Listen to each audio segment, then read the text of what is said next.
My sister publicly humiliated me after I risked my life to save her from abuse. So I kicked her to the curb. 3 years later, she's at my doorstep, desperate for me to take her in. Growing up, my sister and I were inseparable. We didn't have much, just each other and a few hand-me-down toys in a 2-bedroom apartment on the bad side of town. Our parents worked constantly, mom at the diner, dad wherever he could get a paycheck, and we basically raised each other. I was the older one by 2 years, but she was always the louder one. Bolder, braver, or maybe just more reckless. I used to walk her to school, tie her shoes when she pretended not to know how just to make me late. She was annoying as hell, but she was my annoying as hell. We were close. Like really close. The kind of close that makes people joke, you guys must be twins. I was her protector. She was my purpose. When she started dating in high school, I'd vet every guy with my silent stare. When I got beat up junior year, she sat outside the nurse's office holding my busted glasses in her tiny hands, whispering, "I'll get them back for you." And she did. Life happened. I moved out at 19 to work construction. She stayed back, did community college, then dropped out. Fell in with a guy named Trevor when she was 22. At first, he seemed okay, nice car, confident, the kind of guy who looked good in pictures. But something always felt off. That gut feeling? I ignored it. She said she was happy. She was smiling. The bruises came later. The first time I noticed, she said she fell down the stairs. The second time, she didn't even bother lying. She just shrugged and said it's not what it looks like. But it was. When she called me one night crying, I mean full-on panicked sobbing, I dropped everything. Didn't even put shoes on. Drove straight to their apartment. Trevor had locked her in the bathroom. Said he'd teach her a lesson. I banged on the door so hard the neighbors came out. When he opened it, he had a beer bottle in one hand and a look in his eyes that I still see in my dreams. We fought. He had a knife. I got lucky and also 6 stitches in my arm. The cops came, I gave my statement, and she left with me, shaking like a leaf. I let her crash on my couch. Made her eggs in the morning. Set her up with a job at the supply yard. We talked like we used to. She'd laugh at my dumb jokes again. I thought we were rebuilding something. I thought she understood what I'd done for her. Then came her birthday. I threw a little thing at my place, just some friends, family cake. I didn't want to make a big deal out of it. But she invited everyone, coworkers, old college friends, even Trevor's cousin, which should have been my first red flag. I thought, okay, maybe she just wants to feel normal again. She stood up to give a speech. That's when it happened. She laughed, raised her glass, and said loud enough for everyone to hear, "I just want to thank everyone for being here, especially my brother who thinks he's some kind of hero. You know, it takes a real man to insert himself into someone's relationship and act like he knows better. I didn't ask him to save me. He just wanted to feel important." The room went quiet. People looked around awkwardly. One guy snorted. Another whispered, "Damn." I stood there stunned. My hands literally started shaking. I couldn't speak. I felt my chest caving in like my lungs were folding. She kept going. He made everything worse, honestly. I lost my apartment, my friends, and my job because of his little stunt. But hey, at least he got to feel like the good guy, right? I left. I didn't say a word. Didn't even finish my beer. 3 days later, I packed all her shit, clothes, makeup, her worn-out hoodie she used to steal from my closet, and left it in a trash bag on the porch. I texted her one sentence. "You made your choice. Don't come back." She tried calling. I blocked her. My parents said I was being cold. I told them to ask her what she said at the party. They didn't bring it up again. That was 3 years ago. And now, just 2 hours ago, she was standing on my doorstep, hair messy, lips chapped, a duffel bag in her hands and tears in her eyes. "Please," she whispered. "I have nowhere else to go." The first thing I noticed, besides the obvious mess of her appearance, was the bruising. Faint but there. A fading yellow patch on her cheekbone. A dark spot just below her jawline. My stomach turned. Same old pattern. Different guy, I guessed. Or maybe not so different after all. She looked smaller somehow, like the years had pressed her into herself. Her voice, once so confident, barely carried past the wind rustling the dying leaves on my porch. The same porch where I dumped her things in a black garbage bag 3 years ago. I didn't move, didn't say a word. She stood there, fidgeting, clutching the duffel like it held the last bits of her dignity. Her eyes were bloodshot, not from drugs. I know that look. This was sleep deprivation, crying, probably days without rest or food. She looked hollowed out. "I shouldn't have said those things," she whispered. I crossed my arms. I didn't invite her in. I didn't say it's okay, because it wasn't. I don't have anywhere else to go, she said again. He kicked me out. I've been sleeping in my car for the last 3 nights. I didn't know who else to call. She didn't call. She showed up. That felt intentional. I wanted to slam the door. God, I wanted to, because everything came rushing back. That night, standing in my kitchen afterward, wondering how someone you'd risked your life for could turn on you like that. I remembered the smirks from people at the party, the pitying glances from friends who stopped texting me afterward, the way my uncle muttered something like, "Guess he's got a savior complex." She didn't just humiliate me, she erased what I did for her, and now she wanted a second chance. I finally spoke. "You said I ruined your life." Her mouth quivered. I was angry. I felt powerless. Trevor made me feel like I had nothing, and when you pulled me out, I had to blame someone for it. I didn't say anything, because part of me understood that. Abuse messes with your head. I knew that, but I also knew how deliberate her words were that night. They weren't some panic slip. She planned that speech. She made a show of it. "Why now?" I asked. She wiped her nose on her sleeve. "Because everyone else turned their back. And even though I don't deserve it, I hoped maybe you'd remember who I was before. Before Trevor. Before her self-destruction. Before she twisted the knife in front of people who mattered to me." I looked at her and saw flashes of us as kids, running through sprinklers in our backyard, of her crying when our dog died and holding my hand through the funeral, of the way she'd lean her head on my shoulder during long car rides, humming off-key to whatever song was on the radio. She was my best friend once. But the silence between us had grown so thick, it felt like a wall. "I have a guest room," I finally said. "You can stay 2 nights. Her breath caught. "Thank you." I held up a hand. 2 nights. You clean up. You eat. You rest. But this doesn't erase anything. She nodded so quickly it looked like her neck might snap.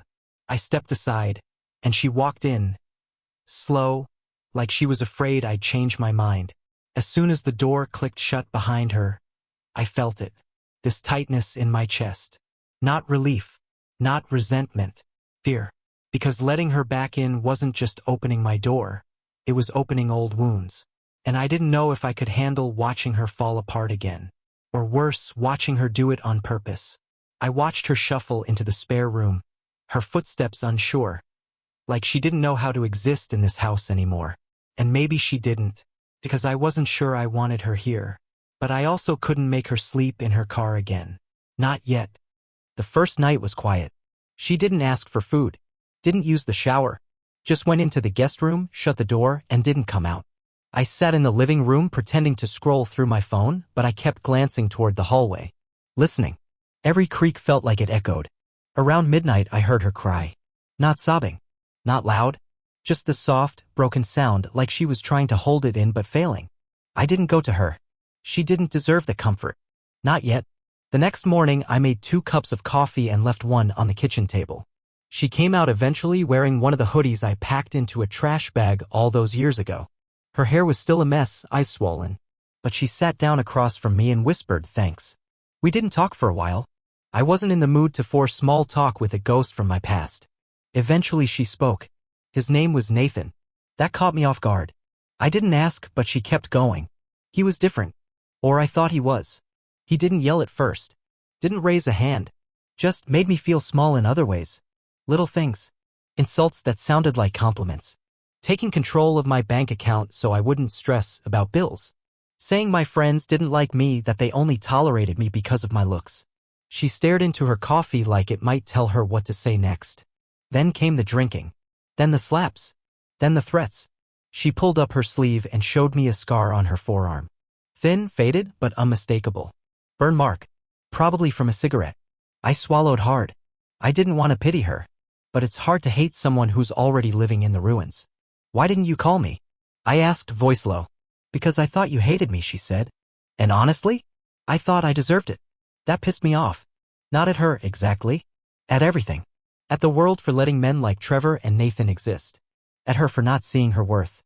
At myself for still caring. I stood up and walked to the window, pretending to check the weather just to stop myself from exploding.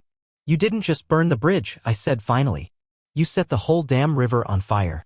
I nearly got killed trying to help you. And you humiliated me for it. She didn't say anything. You said I ruined your life. I know, she whispered. Do you even remember what you said that night? All of it, she said. Her voice cracked. Every word. Then you know why it's not just about sleeping on a couch or getting a warm meal. It's about trust. You shattered it. I turned back to her. She was crying again, but silent this time. Like she didn't think she had the right to make a sound. You get 2 nights, I repeated. That's it. She nodded. Didn't argue. Didn't beg. She spent the rest of the day in the guest room. I heard the shower running later, the pipes in my house groan like they're protesting the water, and for a second I imagined her just sitting on the floor in there, letting it run over her like it could wash away years of shame. I didn't sleep much that night. It wasn't just her presence. It was everything she brought with her. The past. The guilt. The guilt for caring. The guilt for not caring enough. I kept wondering what I'd say to her if this was our last conversation. Or what I'd regret if I turned her away and something happened to her. There's this awful place in between anger and compassion, that tightrope you walk when someone's hurt you and needs you. And it's the loneliest place I've ever stood. The next morning, I knocked on her door. She opened it, surprised. We're going somewhere, I said. Where? You'll see. Because if she was going to be here, even temporarily, I needed answers. And maybe I needed to see for myself what damage she was dragging behind her. I took her to the diner near the edge of town, the one with the chipped red booths and stale coffee. We used to eat there after school as kids. Back then, we'd split a basket of fries and fight over who got the corner piece of the club sandwich. This time, she didn't order anything. She just sat there, sleeves pulled over her hands, glancing around like she expected someone or something to walk in and finish her off. Why here? She asked. Because I want to talk where you can't hide in your room, I said. And because it's neutral. No history here that I haven't already made peace with. A long silence passed between us, broken only by the clink of my spoon in my coffee. Then I asked the question I'd been choking on for days. Why did you do it? She didn't pretend to misunderstand. Her shoulders sagged. Because I hated needing you, she said. That one hit like a sucker punch. You were always the strong one. The one who never fell apart. I couldn't stand that I became your problem. It made me feel worthless. Like I was just some broken thing you had to fix. So you made me the villain, I said flatly. She nodded. Yeah, I did. In front of everyone. She winced. I thought if I turned the story upside down, maybe I could believe it too. That I was in control. That I wasn't just some stupid girl who stayed too long with a monster. I stared at her, really stared. For the first time in years, she looked like the sister I used to know. No makeup, no armor, no mask. Just raw, hurting, and human. You destroyed me, I said. That night. I went home and stared at the wall for 4 hours. I thought about calling everyone who was there, explaining myself. I almost made a Facebook post. Can you imagine that? A grown-ass man begging strangers to understand he's not a monster. She looked down, whispering, I know. No, you don't. Because after that, nobody looked at me the same. Not Mom. Not Uncle Reggie. Hell, even Tony, my best friend, started dodging my calls. You made me look like a narcissist with a hero complex. She wiped a tear, biting her lip like she was holding back a scream. I lost people too, she said. Did you? Yes. When I left Trevor and then Nathan, no one came for me. Not Mom. Not my friends. I burned every bridge. But yours? That one hurt the most. We sat in silence again. The waitress brought our check without asking if we wanted dessert. On the drive home, she asked something that caught me off guard. Why'd you let me in? I didn't answer right away. Then I muttered. Because I didn't want to read your name in an obituary. We didn't speak after that. Not even when we got home. She went back to the guest room. I heard her open the window. I imagined her breathing in the fresh air like it was something she hadn't tasted in years. I stood in the hallway, hand hovering near the doorknob to my own room, and I heard her voice, barely audible, talking to herself. She said, I don't deserve to be saved again. And maybe she was right. But the thing about broken people is they don't always stay broken. Sometimes if you leave them in the dark long enough, they start looking for the light themselves. That night, I dreamed of the party again. Her speech. The laughter. The way my world cracked open like glass hit by a stone. Only this time, in the dream, I stood up and said something back. I didn't let her have the last word. I didn't just walk out. I fought. And for the first time in 3 years, I woke up not feeling powerless. I wasn't sure what I was going to do yet. But the version of me that just took the pain and stayed quiet? He was dead. Day 3. She was still here. I hadn't kicked her out, not yet, and part of me hated that I hadn't. Because the rules were clear. 2 nights. That was the deal. But I didn't say anything that morning when I saw her curled up on the couch, not the guest bed. She must have moved during the night. Or maybe she didn't want to sleep alone in a room full of ghosts. She looked better. Cleaner. Her eyes weren't as hollow. But she still flinched when my phone buzzed, like she expected someone to burst through the door. Over breakfast, she asked if I'd walk with her to the corner store. She wanted to stretch her legs. So we walked. Quietly. Side by side like we used to, only now with years of silence hanging between us like fog. She stopped by the crosswalk and looked down at the street. You know, she said, there was this one night when I had Nathan's keys in my hand. I could have run. Why didn't you? Because I didn't think anyone would take me in. She glanced at me. And I couldn't handle another door slamming in my face. I didn't know what to say. That I understood?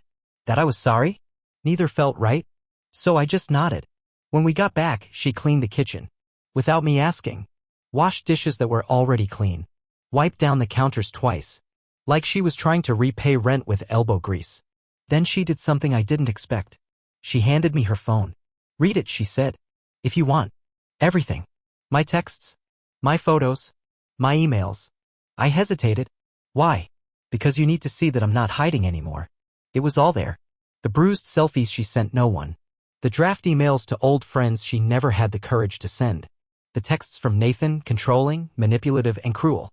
And one from 3 days ago that just said, "Don't come back. I'll bury you if I see you." I handed the phone back. "I believe you," I said quietly. She sat on the edge of the couch and looked like she might collapse from hearing that. "Thank you." That night, I made dinner for both of us. Pasta. Nothing fancy. She picked at it like she wasn't used to eating anything that wasn't gas station food. "Do you ever talk to Mom?" she asked. I shook my head. Not after what she said. About me. About how I made a scene at the party when I left. She said I embarrassed you. She winced. You didn't. Didn't matter. Nobody cared about the truth. Just how it looked. She was quiet a while, then whispered, "I told her not to call you. After I left Nathan. I said if you knew, you'd guilt me or try to save me again. I didn't want that. And now I want to be saved. But not by you. I want to save myself." I stared at her.